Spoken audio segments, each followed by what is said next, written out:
Welcome to the. Oh, that's not what I was going to say. Well, yes, welcome. No, here we Uh, go. I said I was going to launch right into the intro of the podcast, but I clearly failed that because that's not what you start with, apparently. Anyway, let's try it This is our again. first time doing this, guys. So Yeah, first time, man. We are a little bit out of practice. That's true. Here we go. This is the Concealed Carry Podcast, Season 7, Episode 11. And welcome to the Concealed Carry Podcast, part of the concealedcarry.com network of shows, brought to you by Silencer Shop. Today is Wednesday, October 12th, 2022. I am your host, Riley Bowman, and I'm joined today by Matthew Maruster. And hopefully, Matthew can get words out of his mouth better than I can today. I hope so. What's going on, man? Hey, we're glad to be here with a Justified Saves episode for you all. It's been actually a while since we had a Justified Saves episode, or this is our terminology for what many people know as a defensive gun use, or DGU. So today we'll be covering a bunch of DGU stories, sharing with you lessons learned from those, and other important takeaways, which we hope will be relevant for you, our audience of the Concealed Carry podcast here.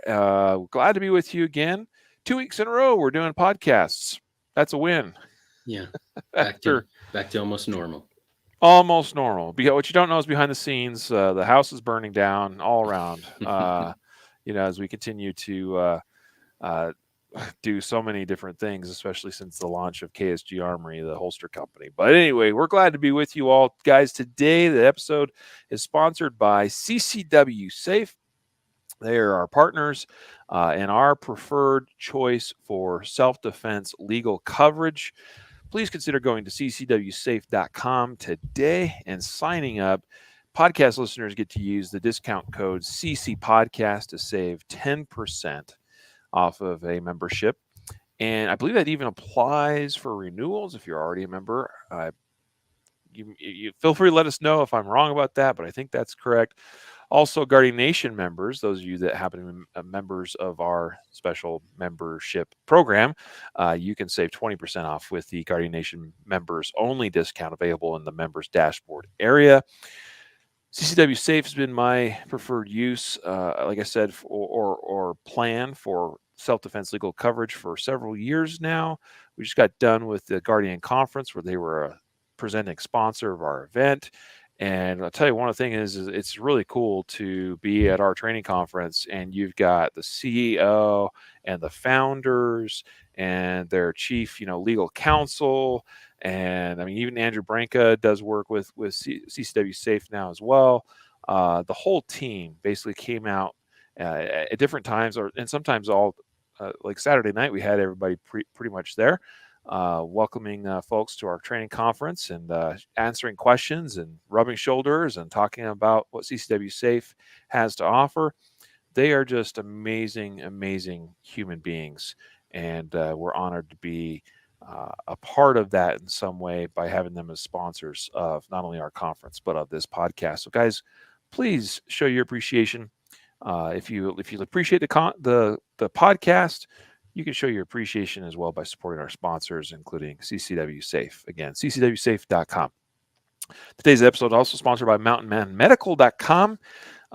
Brian McLaughlin and I actually spent a couple weeks on the road back to back, traveling together, one to our conference last month. And then the next weekend, he and I were out at the Active Self-Protection National Conference. Both he and I were teaching at as well.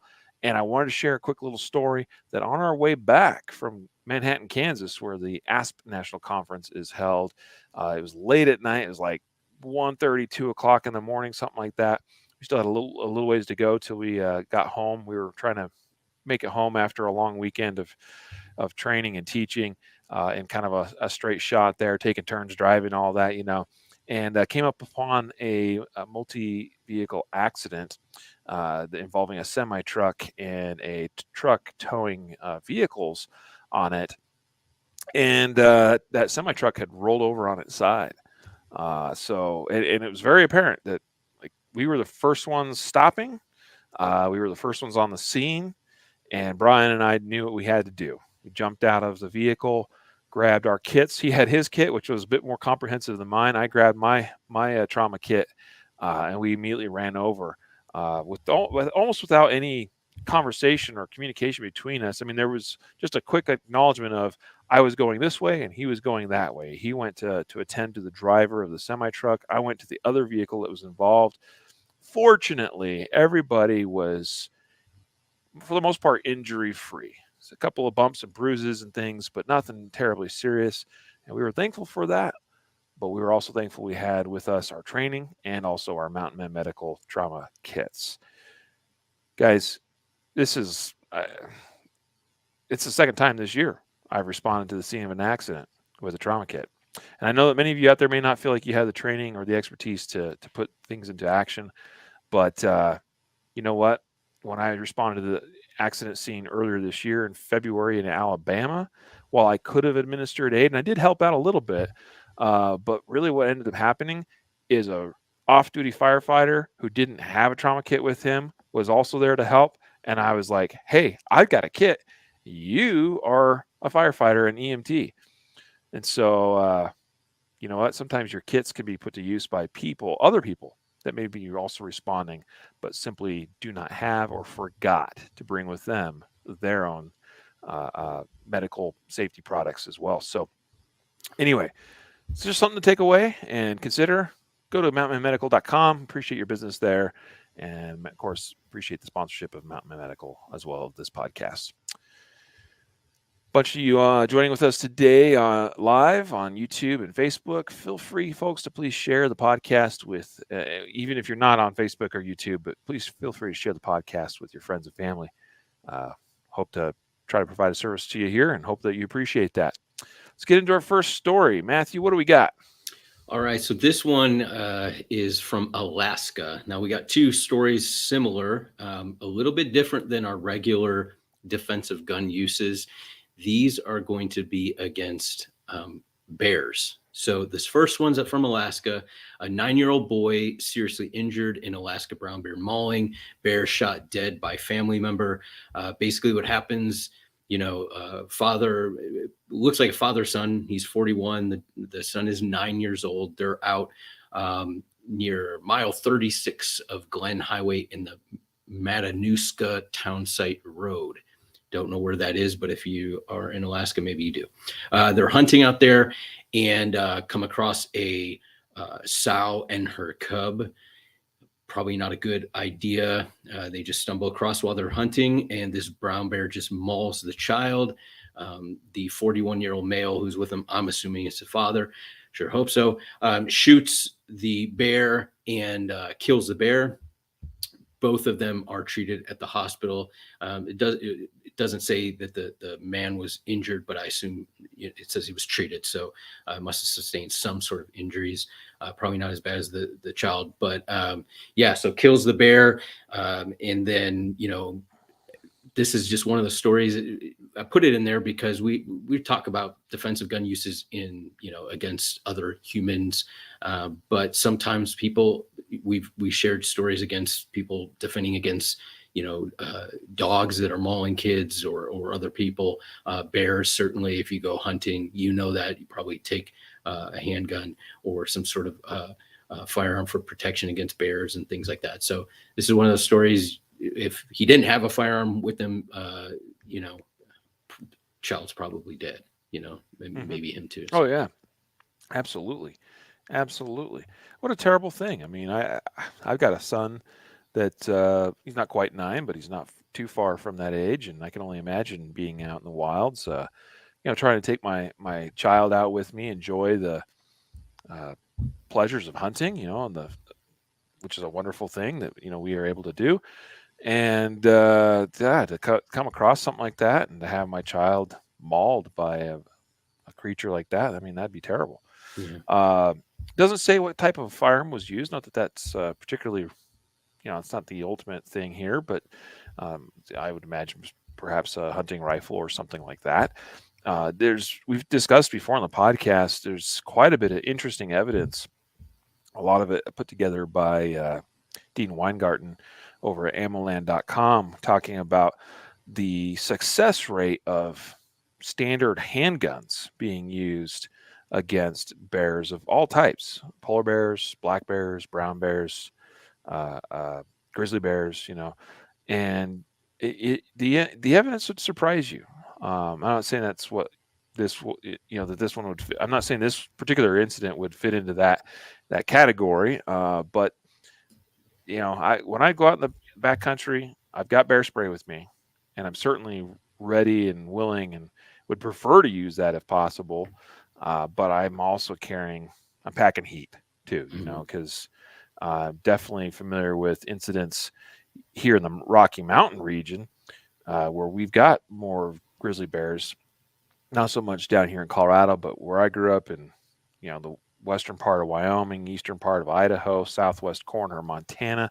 That's like grizzly country up there, and plenty of incidents of failures with bear spray exist. And yeah, it's good to have options. Just like having options. I mean, hey, here's my spray option. I'm holding up a little canister of palm pepper spray. Here's my human option here, and of course I've got the firearm option on my waist as well. So good to have options, and whether we're dealing with human threats or the type that are walking on four legs Right, versus right. two. And you're in Colorado. I don't know where Newcastle is, but the next story is Yep. another bear attack that happened in Newcastle, Colorado, and this happened in a dude's backyard Yeah, or in his. I know precisely where Newcastle is. In fact, I know somebody that lives there. This is like 2.5 ish, maybe 2 and 3/4, a little more than 2.5 hours to the west of me on I-70, just past Glenwood Springs. Beautiful, beautiful area up there. Uh, Certainly a lot more rugged, than what I have here in the Denver metro area, but beautiful area.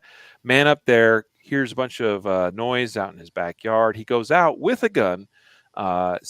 Said that he was going out to investigate the noises emanating from his backyard, armed with his gun, and he happened to encounter a bear. In this case, likely to be, I don't know if it says, but it's likely to be a black bear, which are far more prevalent in this part of the Rocky Mountain area.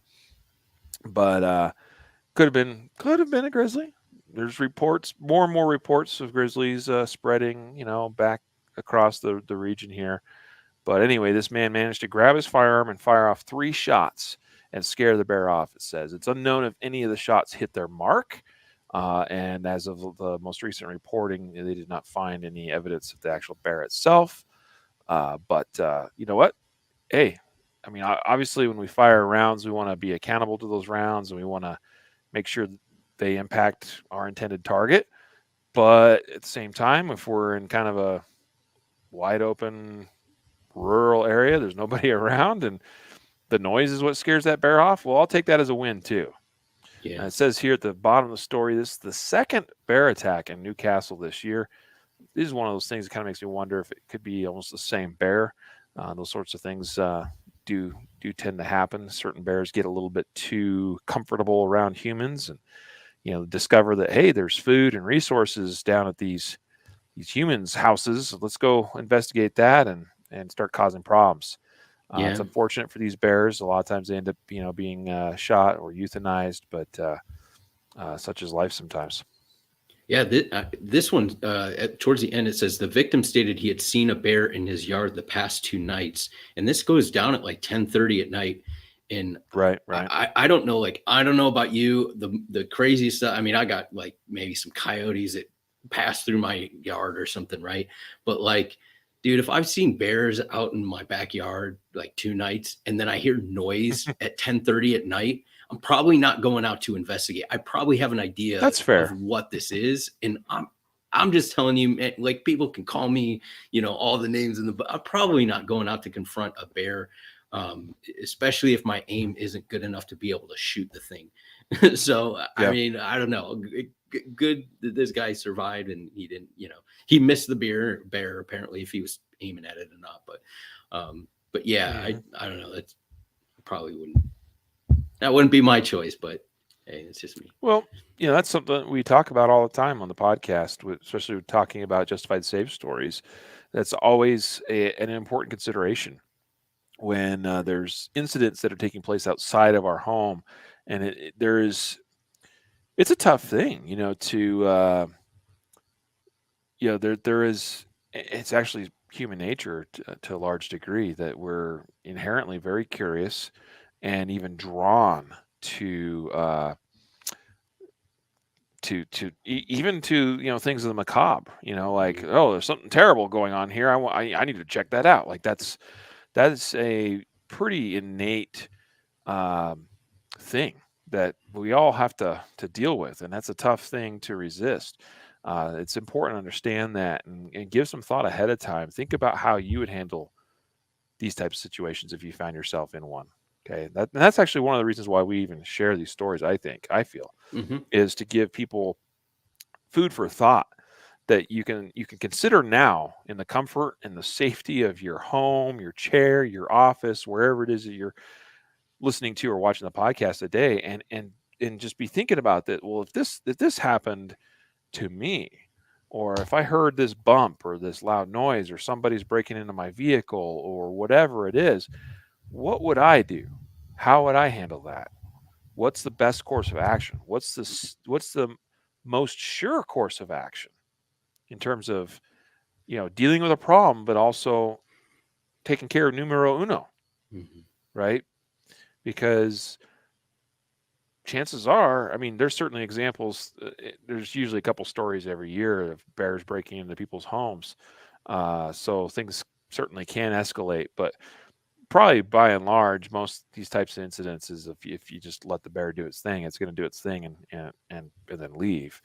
At the same time, if it's causing property damage, I understand that too, and you want to try to stop that because nobody likes seeing property get damaged. But Mhm. think about what things you might do that Right. allows you to maintain your safety and try to scare, frighten, deter that bear. Yeah. Whether it's installing bright lights, using an alarm, a siren, um, all kinds of things that you might consider doing Yeah. without having to go out and face an unknown, thing in the dark. Yeah. Anyway, going now to Harris County. I think this was in Texas. Yep, Houston area. 17-year-old armed with shotgun kills two suspects during attempted home invasion in East Harris County, sheriff says. Why don't you give us the lowdown on this one, Matthew? Yeah, so this happens. There's actually about 10:40 p.m. and it's two teenagers, a 12-year-old boy and a woman, maybe babysitter, mother, I don't know, inside the home. Three armed men wearing masks attempt to make force entry into the home. It's a pretty scary thing. I mean, Yeah. and Oh, for sure. so, yeah, and so this report says at some point one of the teen boys grabbed a shotgun and shot two of the suspects several times. Two of the men died that got shot at the scene. A third suspect fled in a dark colored four-door vehicle. That suspect apparently is still on the run. Two of them are no longer running or breathing, and this 17-year-old kid grabs the firearm, knows how to use the shotgun, and protects a family against three dudes that you know clearly weren't there to with good intentions. Yeah. They were armed and they had masks on. You know. Yeah. Yep. Apparently this was a mother. It identifies her as a woman, two teen boys and a 12-year-old boy. Presumably that woman would be their mother. I would assume. Two teen boys, one of which we know is a 17-year-old who happened to be the teen that grabbed the shotgun and used it in defense. It's remarkable to me that in this case, you've got, and I don't know if there's a father involved here or a significant other of the mother. I don't know who's responsible for or owns the shotgun, but bravo to the 17-year-old kid who recognizes a very serious threat to his family, his brothers, his mom, etc. Grabs the shotgun and puts it to use. That's remarkable to me. Hmm. Where's that? I mean, I'm not judging the mother here at all, but it just you got an adult at home, like typically you'd presume that it'd be the adult that would be putting the tool to use. In this Hmm. case, it's one of the kids. Well, good for him. Way to go for him. To, as Mickey Shook would say, to be his own cavalry. You know, to Yeah. protect and defend his family. Yeah. And this is one of those things that kind of, you can't help but wonder about mandatory storage laws and things like that, clearly there are times that you should have a firearm locked away and the 17-year-old should not have access. And there's, 27-year-olds that shouldn't have access to firearms. But we see, and we've covered many stories where teenagers, I can remember, maybe 11-year-old that uses a rifle to defend the family member against somebody who's in the home attacking the mother or something. Or so I think the argument against mandatory storage is great. The list is long, but I think some of the is, you can't just arbitrarily say this 17-year-old, because of their age, cannot handle a firearm and can't be trusted. Mm-hmm. And as soon as they become 21, then no longer is that mandatory storage. I mean, it's just, that's one of the many, on Mm-hmm. the list, but this is, Absolutely. you can't help, we can't help but mention that at least. I am completely on board with what you're saying there because, and we've talked about it. We've talked about, in my opinion, here is that these are decisions that should be left up to families and households because they know best. And I know not every household, not every person, not every family is responsible in the way we'd like them to be. Sure. And certainly, we recognize that there are many, many, many accidents. In fact, there was just one here recently here in Colorado of a child getting hold of a gun and shooting themselves. So and those are terrible and they are tragic, and that is the reason why certain individuals have felt it necessary to push forth legislation requiring safe storage of firearms. Mhm. But the unfortunate truth is that law was passed like last year and has been in effect now for some time. Um, in or I guess it was that earlier this year. But anyway, it all meshes together now in my brain. But that law was already passed, and yet this accident still occurred because people still have a choice and can still choose to be irresponsible. Mhm. And it only serves to punish people primarily after something terrible happens. And then those that are actually responsible and take the law seriously because they view themselves as law abiding and want to make sure they comply, actually then choose to store their guns in the manner the law dictates, and then prevents their 17-year-olds from actually being able to use a firearm in defense of the household. Mhm. Yep. This is why the decisions should be left up to the families. But anyway, I digress. Let's go now to Westchester, Ohio. This is a doozy. Yeah. And I've got a kind of a little bit of a follow-up story to this, but the story goes, I didn't ask for this. This is the title. Man accused of shooting woman in Westchester claims she tried to rob him. Basically, it sounds like, the way it started out is police responded to a call of a man that, the call described it as a man breaking into a home, an apartment, I think, and then using deadly force, threatening these women and a 4-year-old boy or child. I guess it doesn't say the sex of that child. Or no, 4-year-old girl. There it is. And actually, one of these women in this apartment were shot. So that's the call that goes out. So police respond. They locate the man. They arrest him. He is charged. He's, taken into custody and all this stuff because the story is he broke into our apartment, attempted to rob us, shot one of us, and, we're the victims here. Turns out, as police conducted their investigation, it turned into, instead of, it basically flipped everything upside down on its head, and it actually turns out that this man was lured there to this apartment under a romantic encounter pretense, and he arrived, and upon arriving, one of these two women, actually both these women, but one of them was armed with a firearm themselves, and they attempted to rob him. And it says that he ended up shooting one of the women, and it says here, this is a critical detail. The man that shot the woman in the apartment says that he was armed when he came to the apartment. He shot one of the women in self-defense, and he also took the woman's gun and then fled.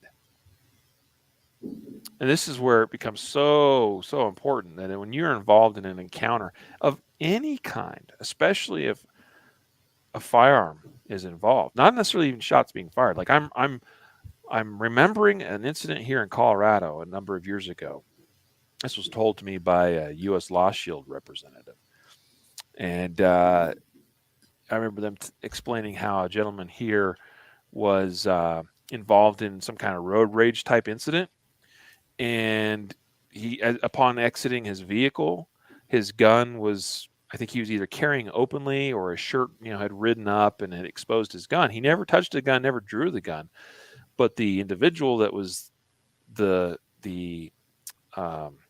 what's the word? The antagonist here, that was kind of the person responsible for creating this problem. They happened to be the ones that called police first and reporting a man with a gun, and the man with the gun had threatened them.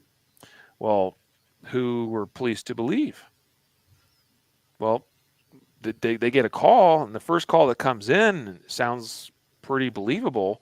And so they respond, they arrest the man that was ultimately found to be the victim in the situation, just a victim of circumstance and a victim of, happening to have his gun on his waist or exposed or whatever. And they used that information against him. So it's kind of an interesting case. So, anytime you're involved in an incident, even if you think that it's resolved and you can go about your merry, happy way, it's not a bad idea to place a call and at least be the one first on record of what occurred, because Yeah. it sounds worse when you're the next person, or if you never bothered to call for whatever reason, or you just didn't have the opportunity to do so before the other party managed to do that. So some things to consider there. Yeah. Yeah. I mean, this is just a wild one, but if you can, obviously, avoid these types, putting yourself in these types of situations if you can, right? So, Yeah. sometimes we kind of, I mean, you're dealing with, yeah, I'll leave it at that, but yeah. make good choices I mean, up you're front, and you kind of avoid some of this sometimes. you're dealing with strangers, right? You're responding to some romantic advertisement, um, and you don't know who that other person is, right? It's not much different than, there's people that do stuff on Craigslist and Facebook Marketplace that are false listings that are clearly, with the intent of setting people up for a robbery, an armed robbery. Yeah. There was a man killed here in Colorado a year or two ago, I think 2 years or so ago now, that was a fake listing where he was thinking that he was buying like a PlayStation or something like that. Showed up, and turned out it was they knew he was coming prepared to buy a PlayStation, so he'd have cash, and they tried to rob him, and fortunately he got shot in the process. It was a terrible, tragic story. So, people now are a little bit smarter, like, well, let's set up a meeting in a public place or at the police station or that, something to that effect. Well, now you're starting to see some of these, like Tinder, for instance, right? Some of these sites, where people are looking for romantic love, or maybe just a one night stand, and you're dealing with people you don't know. There's actually this story, the follow up story I said I was going to mention. It's actually just a few days ago here in Colorado Springs. 22-year-old woman lured a man to her apartment that she had interacted with online. He comes to her apartment, thinks that they're going to have a nice little fling or whatever, and in the course of that, she ends up duct taping his hands and feet, cutting and stabbing him with a knife, threatening to kill him. Even like forces him into the bathtub at one point because he's getting blood on her bed and sheets and stuff. That's never a good thing to be tied up and already bleeding and forced into a bathtub by somebody that's holding a knife. Like that almost never ends well. Fortunately, this man managed to talk his way a little bit out of it and get her calmed down. And she actually ended up falling asleep. And he managed to then get a hold of the knife, free himself, and get away and call 911. I'm pretty sure we'd be reading about this man's murder if it had been just a few more hours later, if he hadn't managed to free himself. So, like, again, a false pretense of a romantic hookup and could have ended very poorly for that guy. Yeah. Pretty interesting stuff. Yeah. Looking for love in all the wrong places. That's all I can do. Just go look for it at the local bar. Trust me. Wait, scratch that one. What do I know about bars? I know nothing about bars. Concealedcarry.com, California. In fact, our California sub-site, Matthew wrote an article here. Father shoots son he believed was an intruder. And I remember seeing this story come up, and man, talking about, we just covered this, and mandatory storage laws and so forth. So tell us what happened here in California.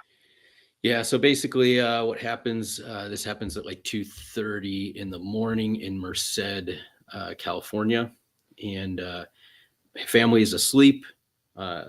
Father in the home sees a light go on outside. It's unclear if it's like a motion light or if it was a flashlight, but it says a light goes on, alerts him. He believes everybody is in the home, including a 17-year-old who shouldn't be outside at this time, 2:30 in the morning. So he looks out the window, sees somebody moving around in his backyard, goes downstairs. Apparently he's armed with a shotgun when he's there. There's a back door to the home that enters into the kitchen, apparently comes in or right around the kitchen, comes in through that. This person comes in through the back door. It says that the father said that he was armed and told the intruder to leave.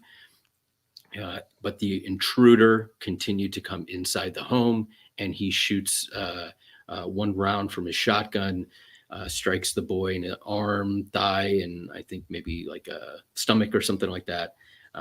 Boy is transported to a trauma hospital. They do surgery. He's going to survive. But this is one of those situations where, we talk about giving out commands saying, hey, I'm armed, don't come in here. But identification of the target the threat is very important. Not just that it's a humanoid shape, right? Like, okay, I've identified it as a human. Well, okay, nobody should be in my home. Well, but you haven't identified if this is a humanoid of, your family member or a random stranger. And so when we talk about identification, like that involves identifying who you're shooting. And unfortunately, you would think, okay, I'll just give out commands and, if it's my son, he'll leave. But it's unclear how much time passed, right? Like you give a command, the state of adrenaline, you're in, you might only give a second and then you shoot, and you're the person who's coming in the door, your son or family member, or coming around the corner when you're, sneaking around trying to find the person that you suspect is in your home making the noise. Things happen so quickly, and in stressful situations, sometimes things seem like they take forever to happen, but it really only takes a second. So it might seem like, well, I gave these commands and it's, I must have given it, waited 5 seconds, but it could have been, a half a second or a second in reality.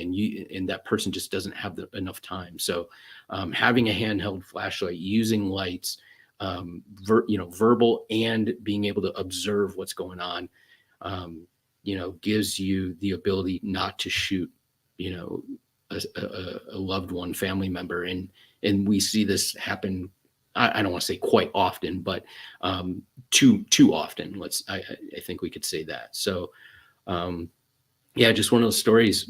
Thankfully, he's going to survive, but you gotta identify. You got to. Yep.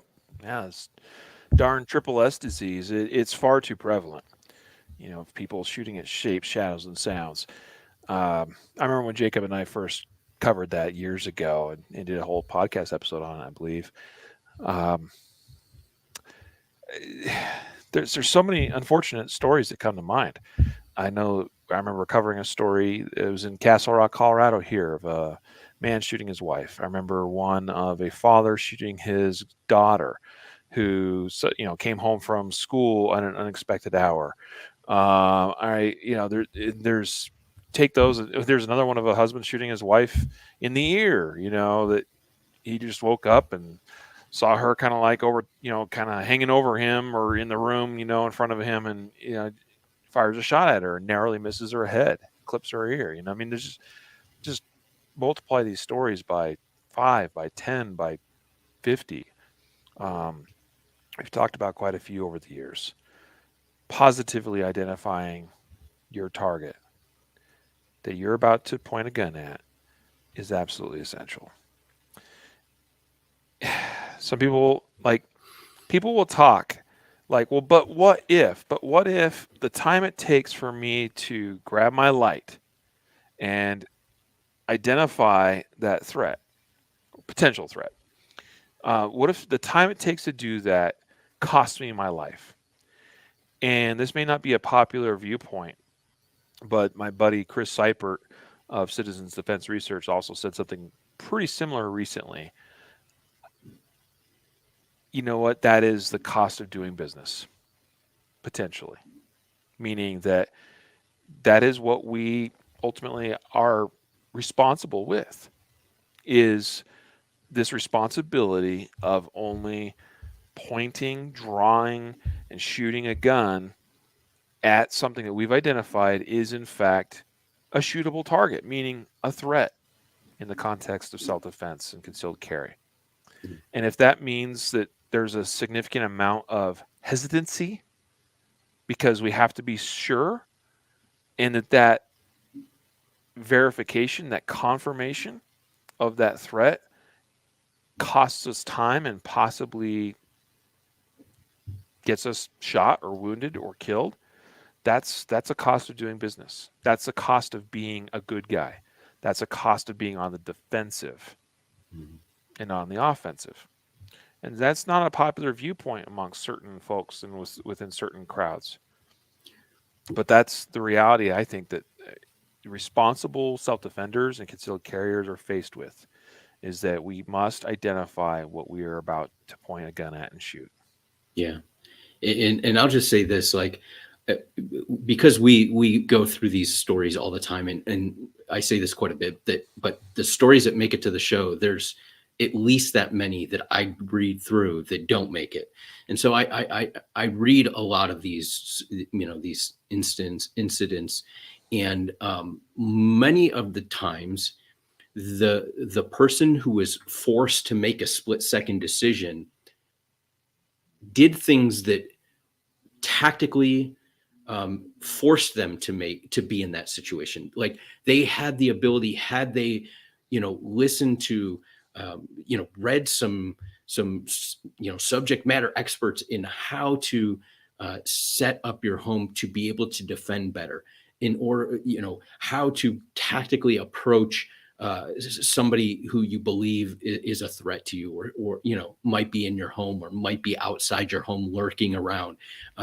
If you would take those types of advice and take it seriously and think about it, and apply some of this, you wouldn't be forced to make a split-second decision. You may have 2 or 3 seconds to use the light. And what graphically explains this to me is, I always think of that. I think is Tamir Rice in Cleveland, right? Where the officers rode up directly on him, and the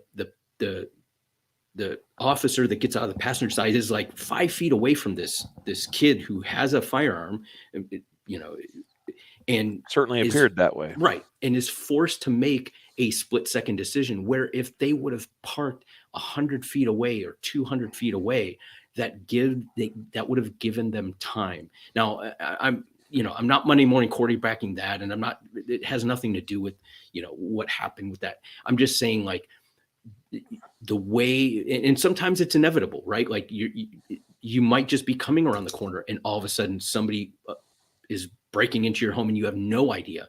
But if you see somebody in your backyard and you see lights, you don't need to get right up against the door or 10 feet away from the door. So when that person comes in, if they do, you have to make a split second decision. So the point is yes, sometimes we have to make split second decisions, and you may not have the time to, uh,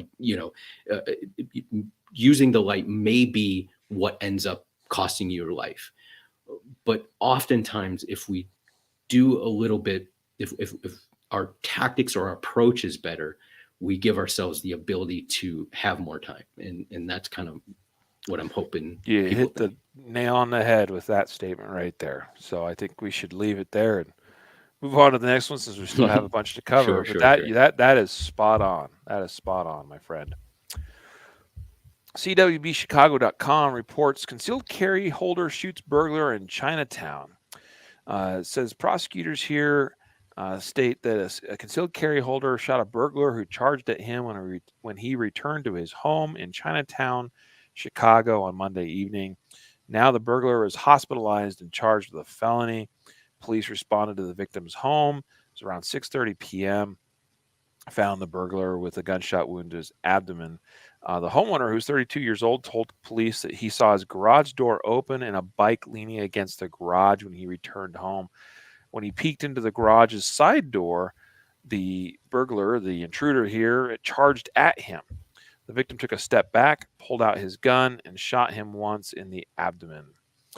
So, interesting there. We don't have the full context as far as, because depending on the state, whether you are inside the dwelling, outside the dwelling, what's defined as curtilage, et cetera, et cetera. There's a variety of factors that are important to know here based on your particular state's laws as it relates to use of force in and around or outside of the home. In this case, it seems pretty clear based on what we have available here, information wise, from this story and from the Chicago police, that the homeowner is not being charged with anything. That the burglar in this case is homeowner, like it says, was suddenly startled by this man charging at him in his garage or from his garage, and took a step back, pulled out his gun, and shot him. Did what I guess he felt like he needed to do to defend himself. But this is another example. Like, we start talking about tactics, Matthew, and again, it's so difficult as human beings to not be innately curious about what's going on. You see your garage, open when it shouldn't be, and a bike leaning up. It seems that this may have been a bike ridden by the burglar himself. So you see a bike that you don't recognize, a door that's open, and you go to investigate that, as opposed to maintain a safe distance, take up a position of cover, get on the phone, call 911, maybe deal with that situation without ever having to fire a shot. Even if it is legally justified, it's still far better to not find yourself in a situation where you had to use deadly force against somebody. That always ends up working out best for you in the long run, whether it's financial, whether it's legally, whether it's emotionally and psychologically. It's always better for you if you can use the smarter play, use better tactics, and avoid the situation in the first place. Yeah. This is a class. I mean, I remember writing an article about not going in to search your home if you arrive and know somebody's inside, or presume, and having a door open and a bike that you don't know parked outside that door. I think you can pretty much assume that somebody is in your home that you don't know and isn't supposed to be there. And unless there's a family member in there that you need to save, you just, it's not, you can do it, right? But it's not the smartest play, and it puts you in a predicament where you may have to use force, or you may be injured or be killed.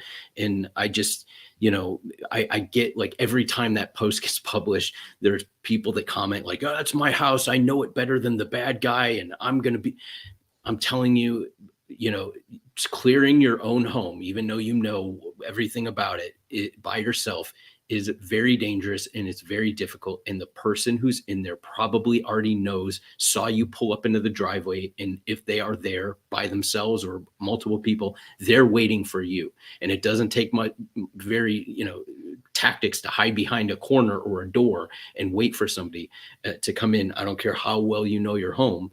You're not going to fare well against three dudes or two dudes or somebody waiting inside for you. It's just, so it's just a smarter play.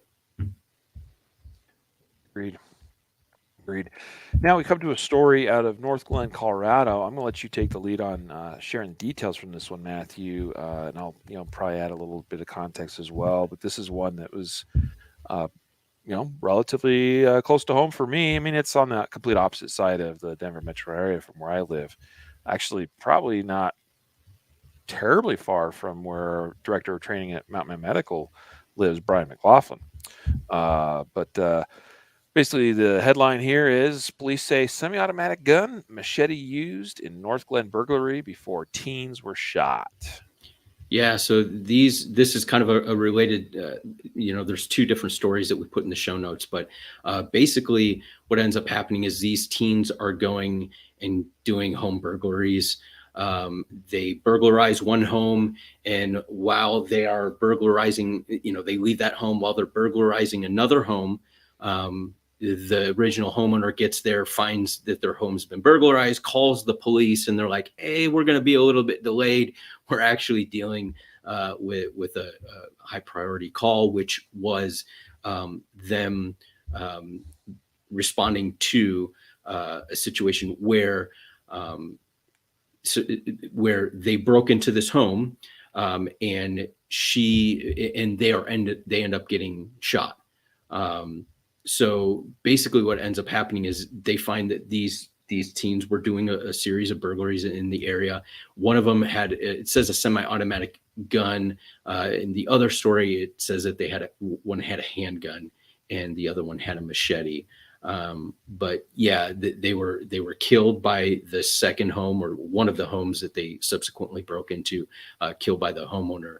And so just kind of one of those things where, you know, timing is everything, right? Like if that person would have gotten home a little bit earlier, right, and would have, hey, I saw my fence was broken, and I think somebody might be inside my home, and I'm going to go inside and investigate. And this is what happens. They were actually killed down the road, but timing sometimes is our friend, and hopefully, that's kind of what happened here. That these people, the person that was armed and could defend themselves, that's what happened. They were home. They were able to do that. The people that weren't home, I don't know if they were armed or not, but they didn't have to defend themselves.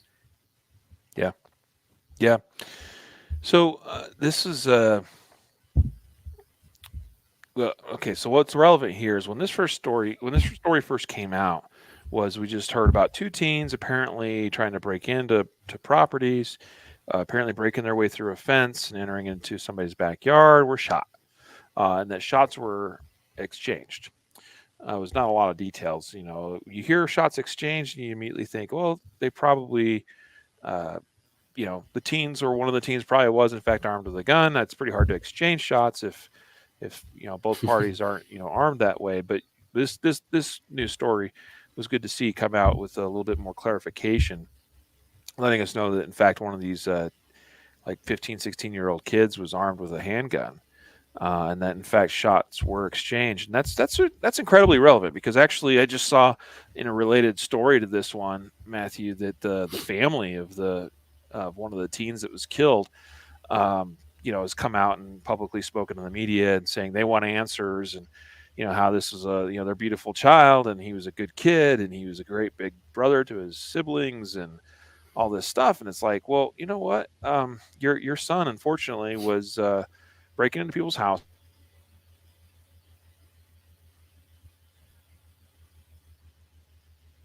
I don't know. We might have lost Riley. Oh, Uh, there you go. am I You're back? back. All right. Let me give it just a second here. I can see that it's telling me internet connect. Okay, there we go. It looks like it's in a better position now. What was the last thing you heard from me? Uh, Talking about that other news story about the boy, and he was a big brother to his brother, and Yeah.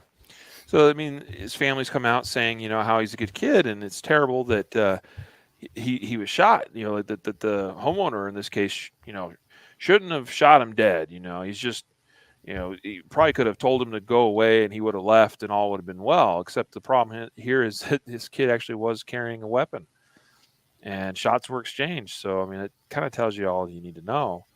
I mean, he may have been a good kid in the minds of this family, but was unfortunately not actually a good kid in terms of his actions on this particular day. And chances are it's not the first time he'd done anything like this. I mean, we already know that he'd broken into another house and perhaps had done other things too.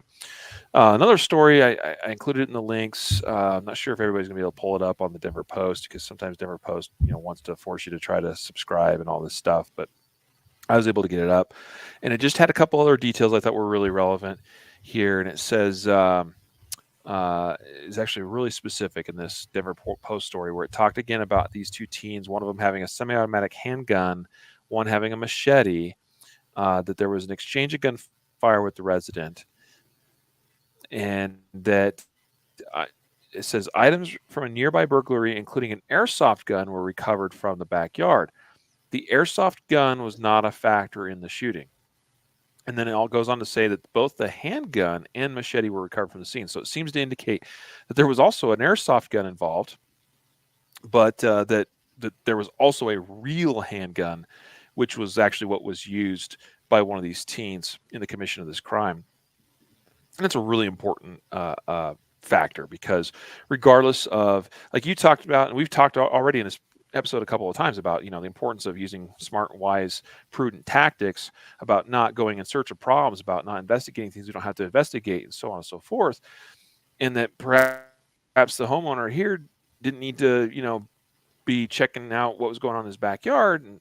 But at the same time, that is what he did. And what he found, what he encountered, was an armed juvenile that was willing to use a gun against him, and that this homeowner used his own firearm. Fortunately, now in this case, because now there's justification here, whether it was inside or outside the home, there was a weapon involved. Clear, imminent threat of deadly force was being used here, and the result is unfortunately two dead teenagers, and that's terrible and it's sad. And I wish that wasn't the case, but that is sadly the case. yeah, yeah, and I guess let's just, I'll throw this out there for any first time listeners who don't know this, but we're not advocating. We're not. None of these stories where somebody gets shot or killed, even if the person is legally justified, morally just, nobody's happy that these teens got shot. Nobody is advocating for that. On the flip side, nobody's advocating for people to be able to go and menace people and harm them and threaten them and break into their homes and cause them violence. And so I just want to throw that out there, because sometimes we've done these shows so many times, and sometimes we kind of get tired of repeating the mantra that, but we get a new listener, and sometimes we get emails and like, hey, you guys seem to be advocating, or don't show a lot of sympathy or whatever towards victims who are shot. And I guess we also get the messages sometimes that seem to suggest that we're too soft when we approach that's true. things like this. And I will say this: I don't, if that's how you feel, if you feel like why are we trying to, uh, paint this more, humanistic picture of these teen boys, and create sympathy and so on and so forth. And it's like, it is tragic, it is terrible. I'm sorry if that's the way you feel. If you're the type of person who looks at this, but these are two terrible, violent criminals that deserved everything they got. Well, I'm sorry that's that's where your heart is, because I'm also the father of a 16-year-old boy and several other children, and I'd like to think I know what that 16-year-old boy is up to all the time. Uh, it, at the same time, like kids make mistakes, kids do stupid things, kids don't have a completely formed and developed, frontal lobe in their brain that helps them make good to prudent decisions. And stuff happens. Like parents, I hope you know what your kids are up to. I hope you know what they're doing. I hope you're a part of their lives. And that um, that you understand who your children are. And it is tragic this sort of thing happens because it shouldn't happen. At the same time, I commend this gentleman that defended himself because he had a right to do so, and that's the part of the great tragedy here, and Mhm. that's why we talk about the things in the way we do, because it's terrible. It had to happen, but at the same time, it had to happen Yeah. because otherwise, this gentleman, the good guy, the victim in this case, he may have ended up being the one that's dead. And that would be tragic, even more so because he there was no reason he didn't choose that, right?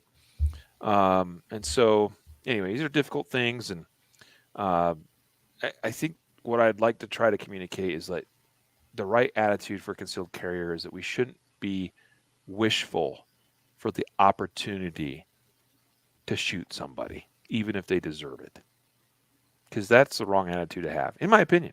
You can disagree with that; that's fine, but anyway, I've said my bit, and let's go on now to woman shoots her accused rapist in foot after he breaks into home. Oklahoma cops say. Why don't you tell us about this one, Matthew? Yeah, so this happened October 2nd, so 10 days ago, 1:55 p.m. on a Sunday afternoon. Um, what ends up happening is a woman says she was raped in her bedroom. She grabbed the gun and starts shooting at her accused rapist several times, the report says. One of the rounds um, struck this guy in the foot. He flees the scene, presumably limping, um, uh, and basically they come across this guy, identify him. She ends up having determined that she had a restraining order against this guy and actually called the police in between the actual rape and the shooting. So maybe there was some ability for her to after the crime was committed to kind of calm him down, and he stuck around. Maybe they had some sort of they obviously knew each other before, and she was able to call hoping that the police would arrive, but then something apparently clearly made her feel like she needed to now shoot. Maybe she finally got to the gun at the same time. Who knows? The story doesn't really tell. But in between that time, she calls the police, so they're on their way already. But she ends up shooting him in the foot, and yeah, good. I mean, this is a sad story, right? This is very sad that this would happen, but good in the respect that she was able to use a firearm because imagine the police show up and he's inside with her. There's been a situation, I mean, a barricaded suspect gets a knife, has the victim there, has already shown violence, has a history of violence, doesn't want to go to prison. And without the firearm, that might have been the thing that, uh, drove him out of the home and saved her life. So, Hmm. Yeah, yeah. You know, the one thing I'm going to pick on here, Matthew, and I'm not saying this is for sure what happened here, but this is, well, let's just say it's not the first time we've seen this, where deadly force is used between two people that know each other, two people particularly that were intimate or are intimate with each other. In this case, obviously, it's obviously the former, meaning that they used to be intimate partners, and he's obviously a terrible person that has done terrible things to this woman, and of course, in this case, broken in and attacked her and raped her. Uh, he deserves everything he got. I kind of, well, so anyway, we could get sidetracked here, but the uh, the pattern that I've seen, and I don't know if you have seen the same thing, but oftentimes it's I shouldn't say oftentimes there is there are occasions. Looks like I may have lost connection briefly again. No, Are we you're good? good. I didn't Oh, hear Matthew's anything. going black screen on me. Mm, maybe it's me. Oh, you're back. All right. So the pattern that I've noticed that happens occasionally with incidents of where deadly force is used between intimate partners or formerly intimate partners or people that know each other well. It's not unusual to hear about how they get shot in the foot or the leg or the arm or the hand or something like that, as opposed to like center mass or in the head. And what I believe, and I could be wrong in this, and that's why I want to hear your input on this, is that there is a subconscious uh, desire to not, you know, shoot somebody where it counts Mm. when you know people that know each other are involved like this in a violent altercation. I don't know. What's your thought on that? Yeah, that's certainly possible. I didn't even think of that. It didn't cross my mind, really, but that's an interesting thing. That could be very well, um, maybe psychologically doesn't want to shoot like center chest, or what I mean, um, or she Well, just I mean, how about this? How about that case out of Texas? Well, I can't remember the name of those two gentlemen involved. Remember the it was like a child custody kind of matter, and the um, guy grabs his rifle, pistol caliber carbine, in fact, and like initially shoots a warning shot at the dude's feet. hmm hmm Now, obviously, they weren't super friendly with each other, but they knew each other, right? yeah, These are mutual, like exes, basically, and like these are shared children that are in, kind of at the center of this dispute, right? Um, I, but I also know that there's been other cases, and that were domestic violence type cases that we've. It's been a while, but I can't think of any specific ones right now. There's this pattern that I feel like has emerged where it's like somebody gets shot in a leg or something like that, or in the knee. In this case, this dude gets shot in the foot.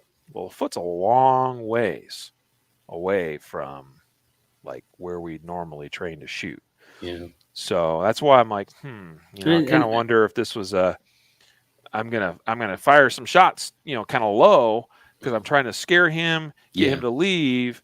Um, but I don't want to quite fully commit and go, right at the chest kind of thing. I don't know. yeah. That you're probably right. That's it's interesting. Like I said, I didn't think about that, but there could be a conscious, like, or a subconscious, like I just want them to go away. I just want, Yeah, these shots will just drive them away, and we see that with warning shots in general. You yeah, know, yeah. so I don't know. Anyway, it's just me, pondering, musing. mhm. Kenosha, Wisconsin. We're getting close here to the end here. This story is homeowner kills intruder in struggle in Kenosha, police say.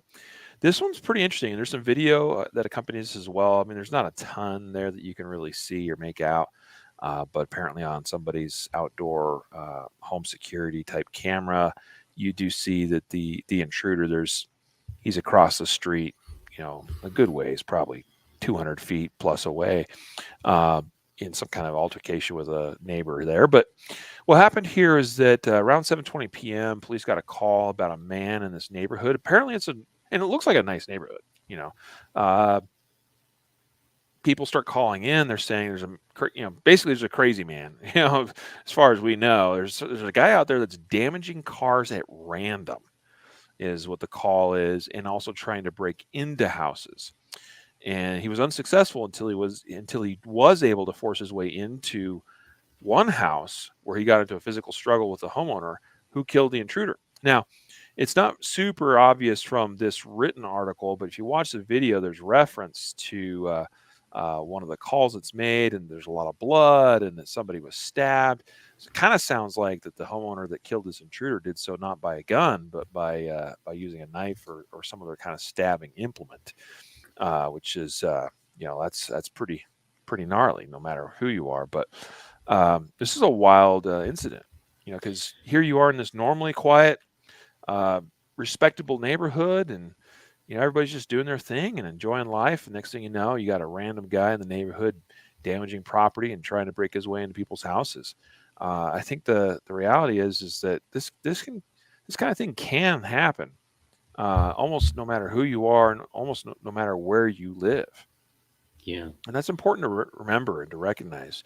It reminds me of our own incident we had all these years ago now when my 7-year-old was just a baby, and we had a carjacking suspect that ended up hopping the fence and ended up in our backyard, which I detailed in an episode way, way, way, way, way back when.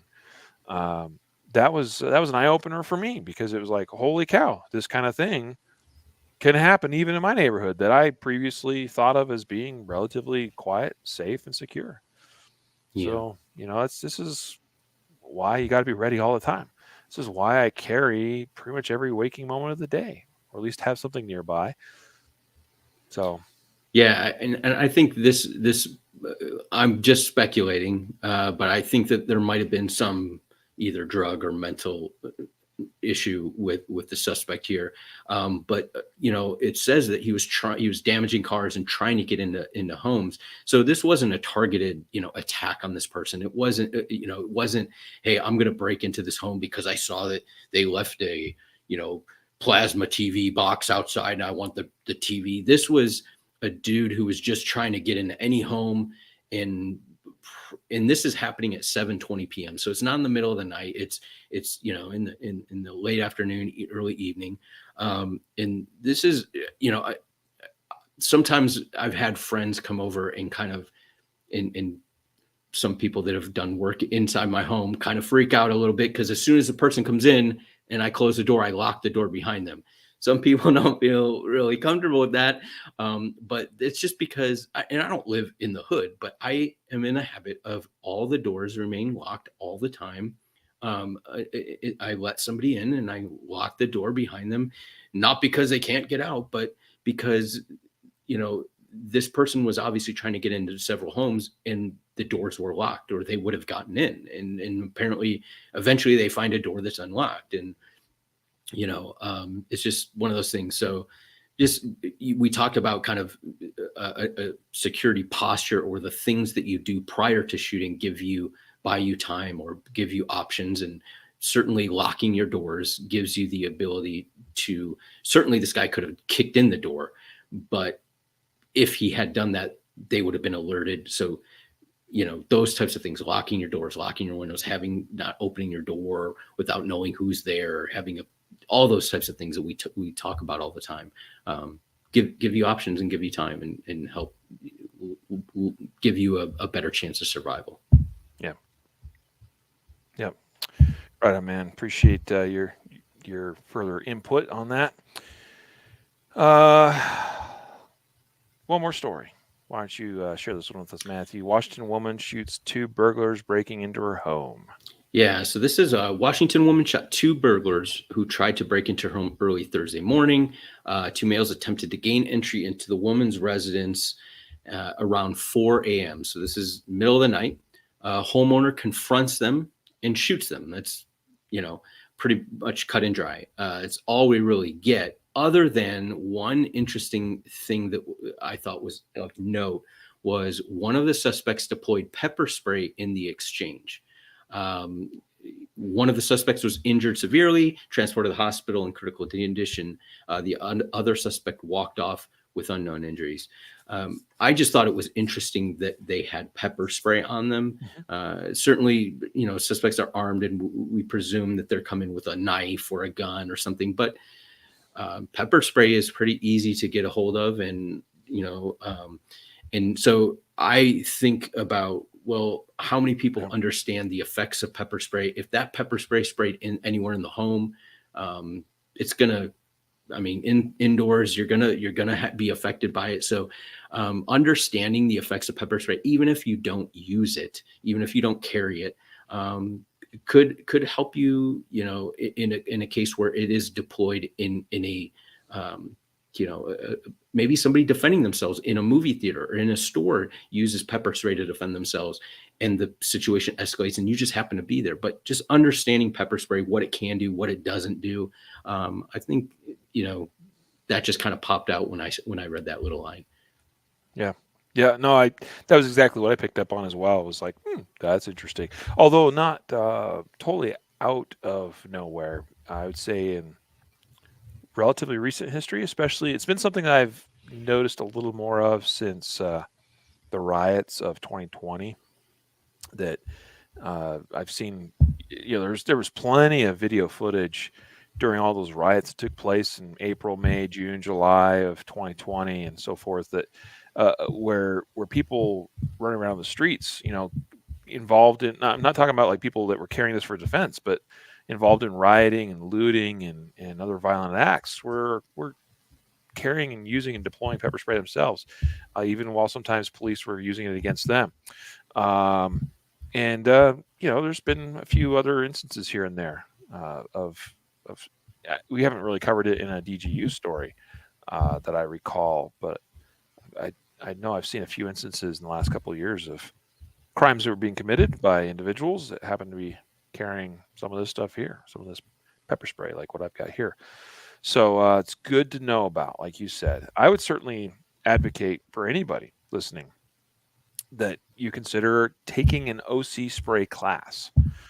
Okay, where you get a little bit more familiarized with the product, how it's used, how to properly deploy it yourself, because it is a valuable defensive tool for you to carry and have as an option to handle situations that, as Chuck Haggard describes it, that end up being between a harsh word and a gun. Situations where it's not quite legal or viable to draw a gun or use a gun, but a simple harsh word is maybe not quite getting the job done. That's a perfect place for something like OC spray to fit the bill. Um, but also, you may have the opportunity in those classes to understand again a little bit more about the effects, how to decontaminate somebody or decontaminate yourself after having been exposed to pepper spray yourself, and you may even have the opportunity of being uh, uh, exposed, of being sprayed with OC spray itself, so you can get a sense of what that's like, and also how you function, and be a little bit better prepared for the future where that could potentially happen to you or could happen. So, I mean, I'm sure Matthew, you've been exposed. Uh, Several I, times. I've been exposed, and it's not pleasant, but it is one of those things. It's sort of like, everybody has a plan to, like, get punched in the mouth, like Mike Tyson says, and uh, but I'll tell you, once you've been punched a time or two, like, you kind of know, okay, that's what that feels like, and you have a little bit better information about how to defend yourself, or even how to continue forging ahead and staying in the fight. Even after you've had your bell rung, or you've been exposed to pepper spray, that kind of thing. So those are not always fun, but they are still worthwhile experiences, I think. And they can So be fun. they can be fun. Yes, this is true. This is true. So yeah, I mean, there's maybe not a ton of OC spray type courses out there, especially available to the general public, but they are out there. If you diligently search for them, you'll come across them. I know our friend Annette Evans actually recently was doing one at Sig Sauer Academy. Chuck Haggard, of course, teaches them regularly in various places across the country and at various training conferences. Um, I know other individuals that put on OC spray courses. So if you can find something like that, worthwhile attending, I think. Absolutely. Well, this brings us to a conclusion of today's episode. Again, today's episode sponsored by CCW Safe and Mountain Man Medical. Again, you can find those companies at ccwsafe.com and mountainmanmedical.com. We hope that you'll support our sponsors, and we thank you for being a part of this episode with us today. We hope that sharing some of these Justified Safe stories was helpful to you as far as providing some food for thought, some lessons learned, and some takeaways that you can implement in your own mindset and in your own practices, and in your daily life. And we hope that you'll all be safe out there and smart and wise and prudent in your decision making. Matthew, any final words before we part? Just thanks everybody for sticking with us and listening and showing up. We appreciate it. Absolutely. Thanks so much, everybody. We always appreciate you. Feel free to hit us up if you have any feedback or questions or information or things you want to share with us by emailing us at podcast@concealedcarry.com. And finally, we'll bid you adieu till next time. A reminder to train right, train often, and train safe so you can fight hard, fight fast, and fight true. Take care.